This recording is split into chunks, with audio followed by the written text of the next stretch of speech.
Très heureuse de vous retrouver sur ITV. Bonsoir et bienvenue 19h45, le journal dans l'actualité de ce jeudi 18 juin 2020.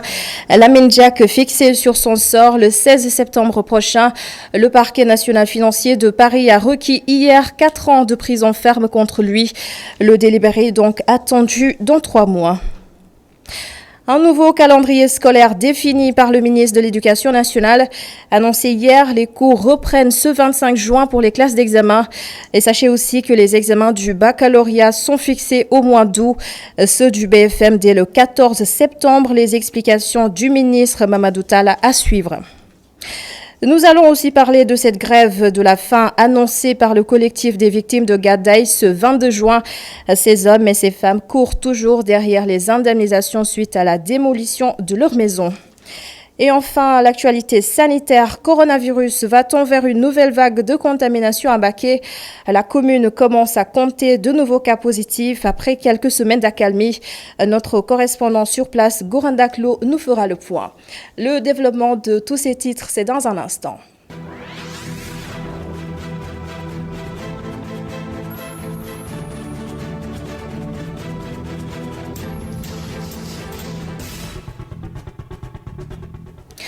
Le procès de Lamine Diack est clos jusqu'au mois de septembre prochain. Le juge va rendre son délibéré le 16, donc dans 3 mois à peu près.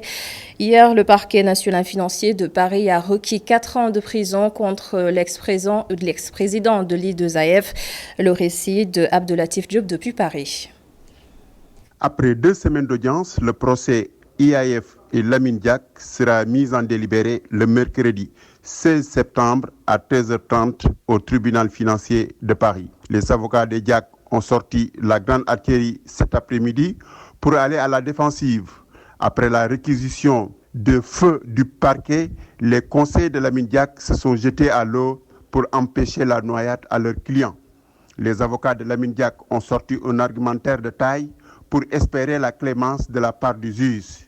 Maître Simon Jean-Ndiaye et William Bourdon ont joué la carte de la santé dans leur plaidoirie. C'est Maître Ndiaye qui reproche d'abord au parquet d'être incapable de fournir des éléments qui peuvent asseoir un tel réquisitoire avant d'envoyer l'état de santé précaire de l'ancien patron de l'IAF. Avant d'évoquer l'état de santé précaire de l'ancien patron de l'IAF, Maître Bourdon lui emboîte le pas avec des arguments beaucoup plus détaillés.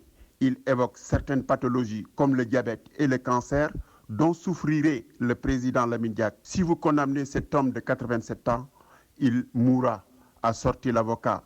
S'agissant des accusations d'abus de confiance, les conseils de Lamine Diack battent en touche en renseignant au tribunal que l'IAF a été incapable de fournir des éléments de preuve qu'elle a été abusée. Ils accusent même Sébastien Coé, actuel président de l'IAF et ancien vice-président au moment des faits, d'avoir autant de responsabilités sur les accusations portées contre les Diack.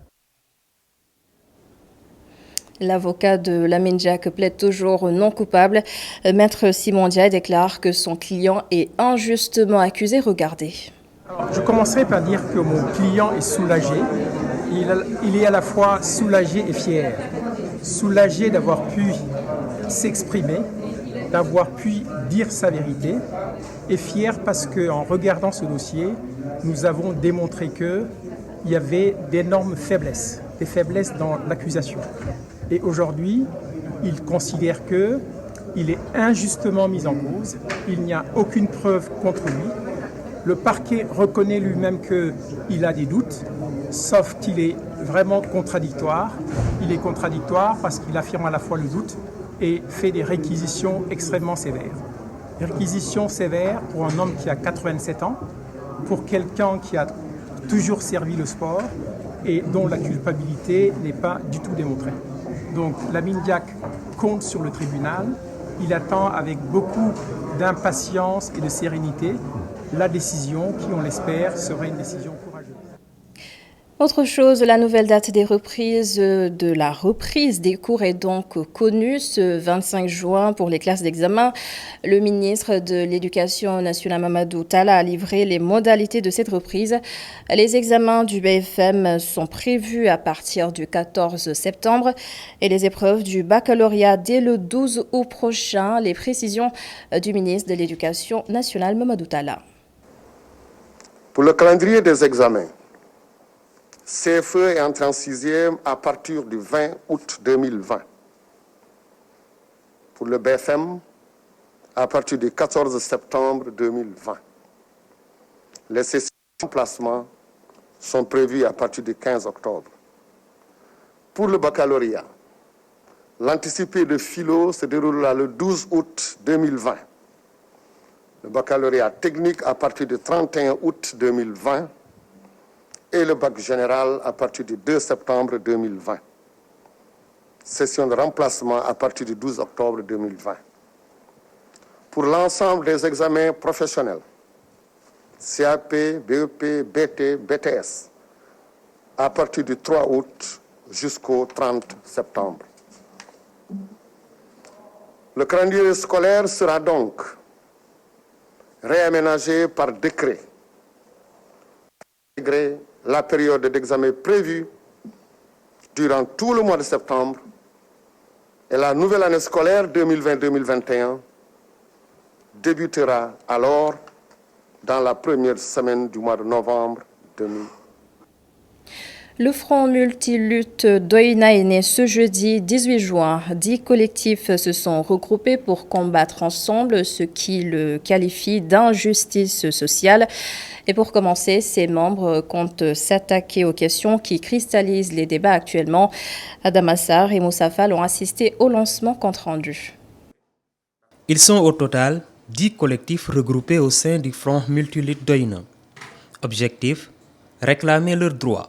Le collectif des habitants de Kinyabour, le mouvement citoyen Rendo Bossaya, le collectif des habitants de Guéréou, le collectif des travailleurs de PCCI, le collectif des travailleurs de ABS, le collectif des habitants de Balagoulou, l'Union des jeunes réformistes de la zone nord, le collectif des victimes de 253 démolitions de maisons de Gadaï, le collectif des habitants de Terme Nord, le collectif des victimes de AFUB Canada, ainsi que le FRAP. Nous, 10 organisations, nous lançons aujourd'hui, à la face de l'opinion publique nationale et internationale, le Front multilutte Doïna. En français, ça suffit. Doïna pour dire que les Sénégalais sont fatigués. Le Front dénonce une justice à deux vitesses. La justice de ce pays est une justice de classe, est une justice aux ordres, est une justice au service des puissants, est une justice en défaveur des faibles que nous sommes, est une justice en défaveur des badaules que nous sommes. Ainsi, ce front compte matérialiser le combat dans les prochains jours. Et dans les heures et jours à venir, vous allez nous voir, vous allez nous entendre. Parce que le président Macky Sall, les autorités de ce pays ont été trop longtemps sourds, aveugles et inertes. Or, les membres de nos collectifs sont des êtres de chair et de sang, des pères et mères de famille qui ont des enfants à nourrir, des paysans, des pasteurs, des travailleurs au chômage forcé. Le président Macky Sall a été trop longtemps sourd et trop c'est trop. C'est pour ça que nous disons Doïna et dans les heures à venir, nous comptons matérialiser ce Doïna-là. Le Front multilutte Doïna entend aller jusqu'au bout dans ce combat. Adam Assar, parlant toujours de revendications sociales, le collectif des victimes de Gadaï prévoit d'entamer une grève de la faim dès le 22 juin prochain. Le porte-parole, Cher Traoré, que voici. Après la démolition de nos maisons, au nombre de 253 à Gadaï, le collectif avait traduit le promoteur Babacar Fall en justice. Et nous avions gagné toutes les 3 instances. La première, en première instance, matérialisée par l'arrêt numéro 1061 du 27 juillet 2017. La deuxième en appel par l'arrêt numéro 91 du 11 mars 2019. Et enfin, en troisième instance, en cassation par l'arrêt numéro 43 du 19 décembre 2019. 6 mois après, le promoteur Babacar Fall n'a jamais été condamné. Par cette occasion, nous exigeons immédiatement, sans délai, qu'il soit arrêté et mis en prison. Après toutes ces années de galère, de souffrance, le collectif a décidé d'entamer une grève de la faim le lundi prochain, 22 juin, Inch'Allah, sur le site. Et nous parlons de tout à fait autre chose. Le nombre de décès liés au coronavirus ne cesse d'augmenter. Une semaine particulièrement macabre pour le Sénégal. 3 nouveaux décès enregistrés aujourd'hui, ce qui porte à 76 le nombre actuel de morts. Et ce n'est pas tout. Notez également une hausse des nouvelles contaminations. Voyons tout cela avec Dr Aloïse Walidjouf. Sur 1406 tests réalisés, 106 sont revenus positifs, soit un taux de positivité de 7,53%. Les cas positifs sont ainsi répartis. 93 cas contacts suivis par nos services, 13 cas issus de la transmission communautaire répartis entre Touba 4, Rufisque 2, Mbao 1, Guédiawaye 1, Liberté 6 1, Grand Yoff 1, Yaraax 1, Cambérène 1 et enfin Kaolack 1. 110 patients hospitalisés ont été contrôlés négatifs et déclarés guéris. 17 cas graves sont pris en charge dans nos services de réanimation. 3 nouveaux décès liés à la COVID-19 ont été enregistrés dans nos structures de santé ce mercredi 17 juin 2020. Et à Touba, le médecin-chef du district sanitaire s'inquiète des cas de décès enregistrés dans la ville, mais surtout du changement de profil des patients. Pendant ce temps, la commune de Mbacké fait face à de nouveaux cas confirmés de Covid-19. Illustration dans cette correspondance de Gorandaklo et Tchernofaï. La Covid-19, un virus qui ne laisse aucune tranche d'âge. À Touba, le profil épidémiologique change de plus en plus si l'on en croit le médecin-chef du district sanitaire de la cité religieuse.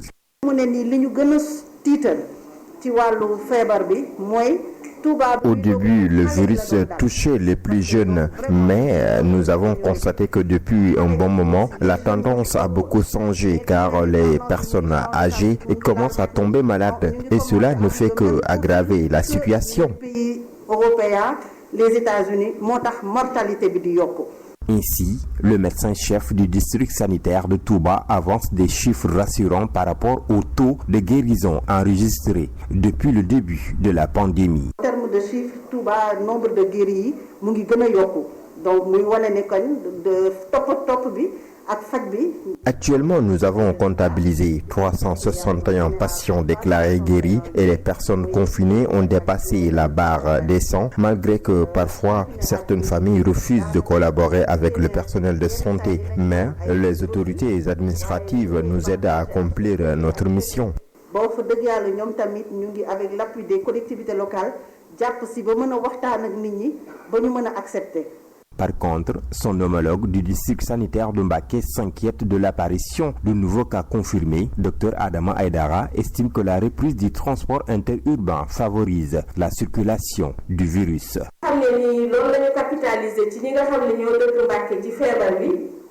La commune de Mbacké enregistre 55 cas, mais depuis la reprise du transport, nous avons encore noté quelques cas après plus de 15 jours sans nouvelle contamination. Je parle sous le contrôle du préfet du département de Mbacké.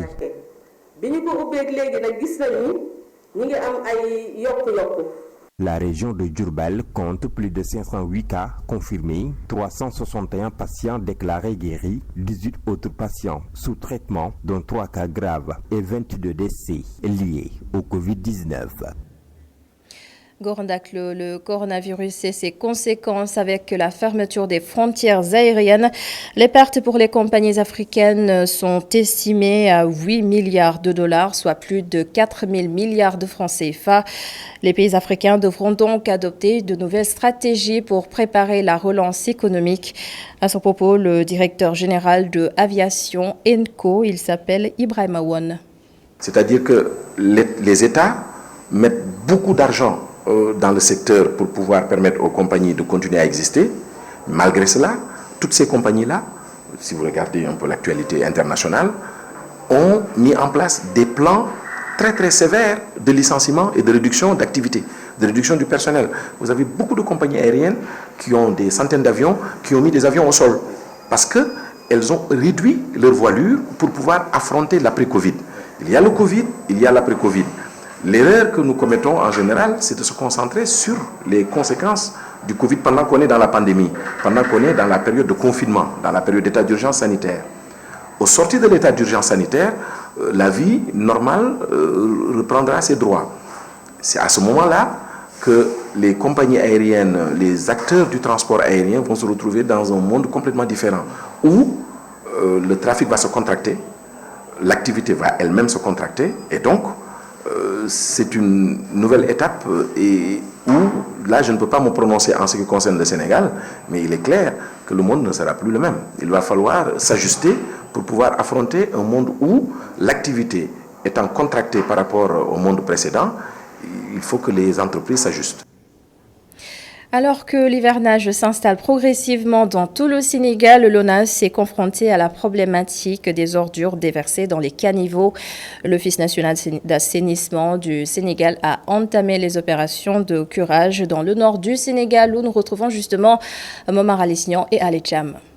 Dans le cadre des préparatifs de l'hivernage 2020, l'Office national d'assainissement du Sénégal, ONAS, vient d'entamer des opérations de curage des bassins et caniveaux de la capitale du Nord. L'objectif recherché, c'est de permettre d'avoir un taux de disponibilité de 100% pour toutes les stations de pompage d'eau pluviale et d'avoir aussi un temps d'évacuation, n'est-ce pas, et de rétention faible au niveau des caniveaux et au niveau de l'ensemble des ouvrages d'eau pluviale. Ces travaux révèlent encore une fois les multiples agressions que subissent les ouvrages, surtout au niveau du quartier de Pikine. On peut dire que Pikine est érigé comme point noir. C'est pour ça qu'à Pikine, on a en permanence des équipes d'entretien là-bas, au niveau des stations et aussi au niveau des canaux.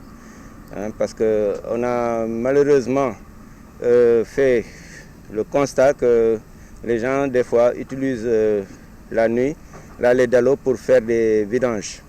Et donc, ces réseaux, c'est des réseaux qui sont destinés qu'à recevoir de l'eau de pluie. Mais vous allez voir qu'actuellement, ce qu'on tire là des exutoires, c'est tout noir.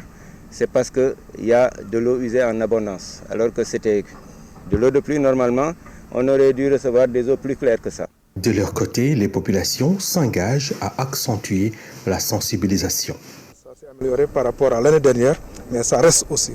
Ça reste. Donc les eaux usées, les fosses septiques, les branchements clandestins, je pense que ça, il faut l'anéantir définitivement pour que vraiment Pikine retrouve ce qu'il mérite. Voilà.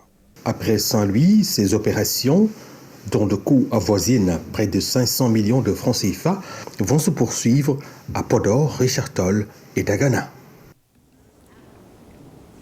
Merci beaucoup, Momar Alessian, notre correspondant dans le nord du Sénégal.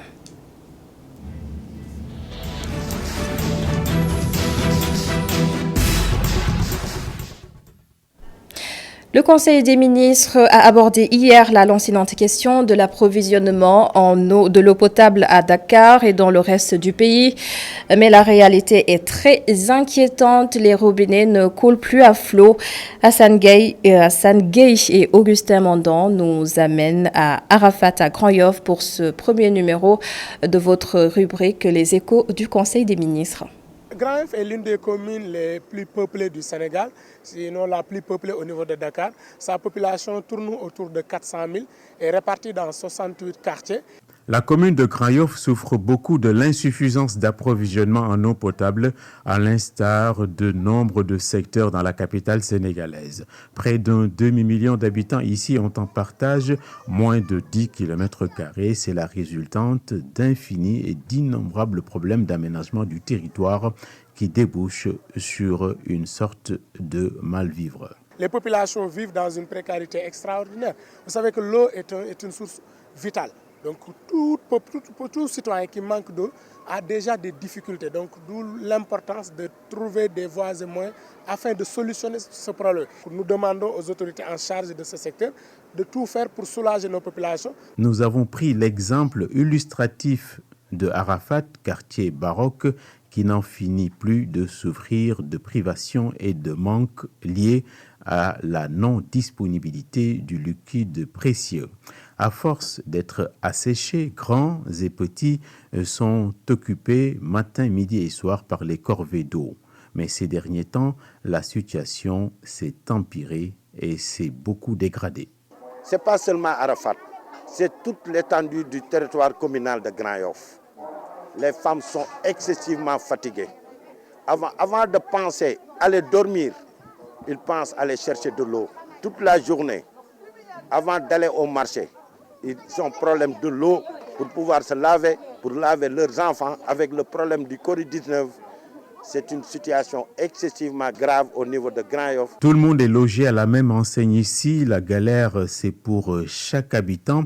Et dans cette petite ambiance à l'eau tiède, aucune pudeur n'est plus de mise. On se hâte d'ailleurs à ouvrir aux visiteurs ces portails.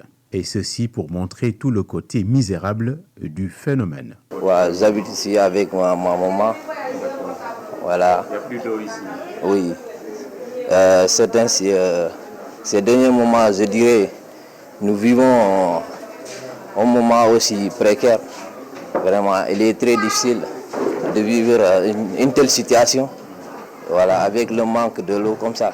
On le sait déjà, des investissements majeurs et même structurants, comme dit officiellement, sont en cours pour pallier les déficits dans Dakar. Et quoi qu'il en soit, la problématique de l'accès universel à l'eau en quantité et en qualité suffisante constitue l'un des plus grands défis pour le gouvernement et sous le magistère du président Macky Sall.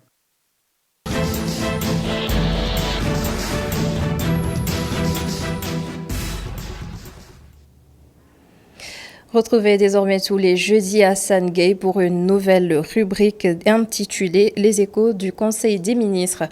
Et c'est la fin de ce journal. Merci de l'avoir suivi. Merci à toute l'équipe de la régie. Dans quelques instants, la suite de la Total, bloc d'information avec Khalifa Diarraté et ses chroniqueurs. Bonsoir.